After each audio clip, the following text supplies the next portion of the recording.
अपने ही बच्चों से अपमानित रिटायर्ड फौजी ने 4 करोड़ की प्रॉपर्टी मंदिर को दान दी।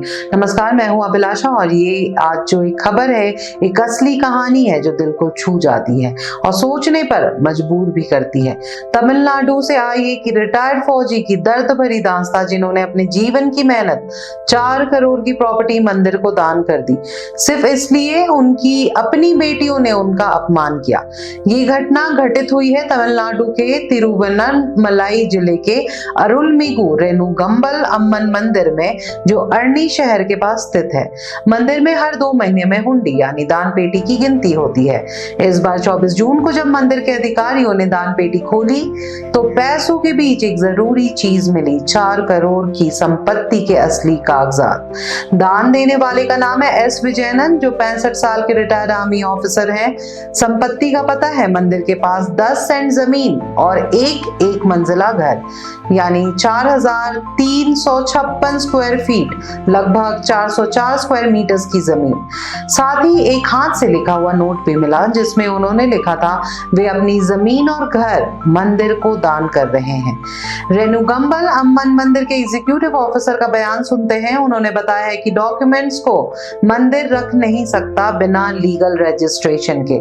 जब तक मिस्टर विजयनन HRNCE डिपार्टमेंट के थ्रू दान का रजिस्ट्रेशन नहीं करते, मंदिर इन पर क्लेम नहीं कर सकता है। कानूनी ढांचा क्या है समझते हैं। Article 300A right to property. Indian constitution का आर्टिकल 300A कहता है कि किसी भी व्यक्ति को बिना कानूनी तरीके के उसकी संपत्ति से वंचित नहीं किया जा सकता है। इसका मतलब है कि अगर आपके पास कोई जमीन, मकान या अन्य प्रॉपर्टी है तो सिर्फ आपके पास उसका अधिकार होगा और उसे कोई जबरदस्ती नहीं ले सकता बिना प्रॉपर कानूनी प्रोसेस के। मंदिर को प्रॉपर्टी दान करना कानूनी तरीका क्या है। मंदिर या किसी ट्रस्ट को प्रॉपर्टी दान करने के लिए कुछ लीगल स्टेप्स जरूरी होते हैं। आइए उन्हें देखते हैं। गिफ्ट डीड, दान पत्र। आपको एक गिफ्ट डीड बनाना होता है जिसमें लिखा होता है कि आप अपनी प्रॉपर्टी किसको और क्यों दे रहे हैं। ये एक लिखित अग्रीमेंट होता है, जैसे कि मिस्टर विजयनन ने लिखा हुआ नोट दिया, लेकिन सिर्फ नोट काफी नहीं है। रजिस्ट्रेशन, गिफ्ट डीड को सब रजिस्ट्रार ऑफिस में रजिस्टर करवाना पड़ता है। बिना रजिस्ट्रेशन के प्रॉपर्टी ट्रांसफर मान्य नहीं जाता। सिर्फ दान पेटी में डालने से मंदिर या ट्रस्ट उस प्रॉपर्टी पर अधिकार नहीं जता सकता। स्टैम्प ड्यूटी और डॉक्यूमेंट्स, प्रॉपर्टी वैल्यू के हिसाब से आपको स्टैम्प ड्यूटी देनी पड़ती है।